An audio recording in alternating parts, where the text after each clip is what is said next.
ಗುರುಜಿ, ಒಂದು ಲೋಕಾರೂಢಿ ಮಾತಿದೆ, ಸಮಾಜ ನಮ್ಗೆ ಏನ್ ಮಾಡಿದೆ ಅನ್ನೋದಕ್ಕಿಂತ ಸಮಾಜಕ್ಕೆ ನಮ್ಮ ಕೊಡುಗೆ ಏನು ಅಂತ. ನಾವು ಸಮಾಜಕ್ಕೆ ಏನು ಮಾಡಿಲ್ಲ ಅಂದ್ರೂ ಅಟ್ಲೀಸ್ಟ್ ನಾವು ದೀಪವನ್ನ ಬೆಳಗಿಸೋ ಮುಖೇನ ಪ್ರಾರ್ಥನೆಯನ್ನಾದ್ರೂ ನಾವು ಸಲ್ಲಿಸಬಹುದಲ್ವೇ ಅಂತ ನೀವ್ ಹೇಳ್ತಿದ್ದೀರಾ ಮುಂದೆ. ಖಂಡಿತ.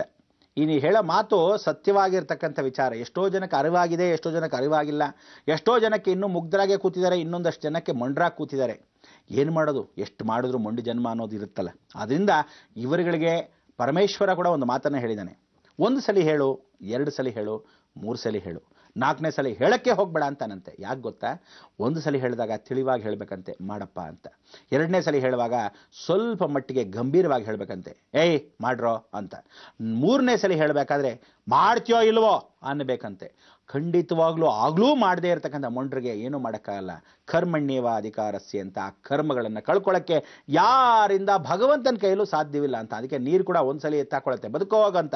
2ನೇ ಸಲ ತಳ್ಳುತ್ತೆ, ಬದುಕೋ ಹೋಗಂತ. 3ನೇ ಸಲ ತಳ್ಳತ್ತೆ ಪ್ರಯತ್ನ ಪಟ್ಟು. 4ನೇ ಸಲ ಏನೇ ಏಕೆ ಹೋದ್ರಿ ನಿಮ್ಮನ್ನು ಸೇರಿಸಿ ಹೇಳ್ಕೊಂಡ್ಬಿಡುತ್ತೆ. ಆದ್ರಿಂದ 4ನೇ ಸಲ ಯಾಕೆ ಹೇಳ್ಬೇಡ ಅಂದರೆ, ನಾನು ಇವನ್ನ ಭಿಕ್ಷದವನಾಗೆ ಇಡಬೇಕು ಅಂತಿದ್ದೀನಿ, ನೀನು ಯಾಕೆ ತಡೆಯೋನು? ನೀನು ಯಾರು ಅಧಿಕಾರ ಕೊಟ್ಟಿರೋದು? ಇಡೀ ಜಗತ್ತನ್ನು ಸಂರಕ್ಷಣೆ ಮಾಡ್ತಕ್ಕಂಥ ನನಗೆ ಗೊತ್ತು, ನಾನು ಹುಟ್ಟಿಸಿದ ಮಕ್ಕಳವರು ಅಂತ ಹೇಳಿ ಪರಮೇಶ್ವರ ತನ್ನ ಆಜ್ಞೆಯನ್ನು ಪರಿಪಾಲಿಸ್ತಾನಂತೆ. ಆದ್ರಿಂದ ಯಾವತ್ತೂ ಯಾವ ಕಾರಣಕ್ಕೂ ತಿಳ್ಕೊಳ್ಳಿ, ಭಗವಂತ ಕೂಡ ಕ್ಷಮಿಸ್ತಾನೆ. ಎಷ್ಟು ಮಟ್ಟಕ್ಕೆ ಕ್ಷಮಿಸ್ತಾನೆ? ಕೃಷ್ಣ ಪರಮಾತ್ಮ 108 ಸಲ ಕ್ಷಮಿಸ್ದ.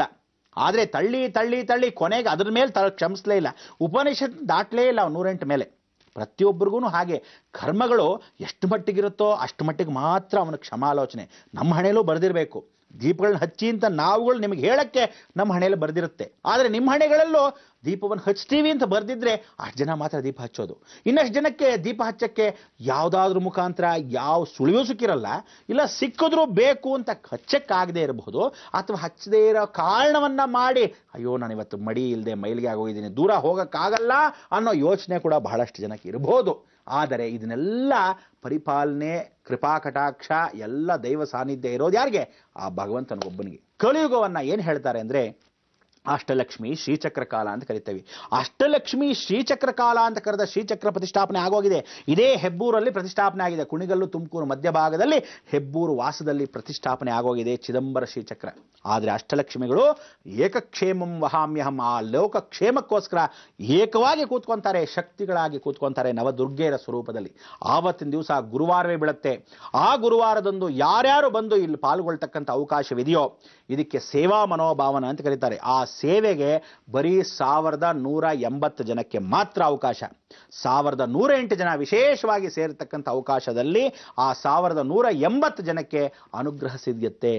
ಅಲ್ಲಿ ಮಿಕ್ಕಿದವರು ಎಷ್ಟೋ ಜನ ಬರ್ತಾರೋ ಸರ್ವ ಜನಾಕರ್ಷಣೆ ಮಾಡ್ಕೊಂಡು ಅವಳು ಏನು ಮಾಡ್ತಾಳಂತೆ, ಇಡೀ ಜಗತ್ತಿನ ಶಕ್ತಿಯೆಲ್ಲ ಅಲ್ಲಿ ಕೇಂದ್ರ ಬಿಂದು ಮಾಡ್ಕೊತಾಳಂತೆ.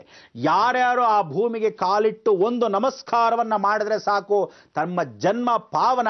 ಇಷ್ಟು ಜನ್ಮದಲ್ಲಿ ಮಾಡಿರತಕ್ಕಂಥ ಪಾಪಕರ್ಮಗಳು ಒಂದೇ ಕ್ಷಣಕ್ಕೆ ಭಸ್ಮ. ಇದು ಸತ್ಯ ಸತ್ಯ ಸತ್ಯ. ಆ ಸತ್ಯಕ್ಕೆ ನೀವುಗಳು ಯಾವ ಕಾಲಕ್ಕೂ ಋಣವಾಗಿರಬೇಕು.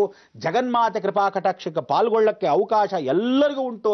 ಆದರೆ ನೀವುಗಳು ನಿಜವಾಗ್ಲೂ ಆ ದೇವರ ಸೇವೆಗೆ ತಲ್ಲೀನರಾಗಬೇಕಾ ಬೇಡವಾ ಅನ್ನೋದು ನಿಮ್ಮ ತಲೆಯಲ್ಲ, ನಿಮಗಿರ್ತಕ್ಕಂಥ ಕರ್ಮದಲ್ಲಿ ಬರೆದಿರಬೇಕು.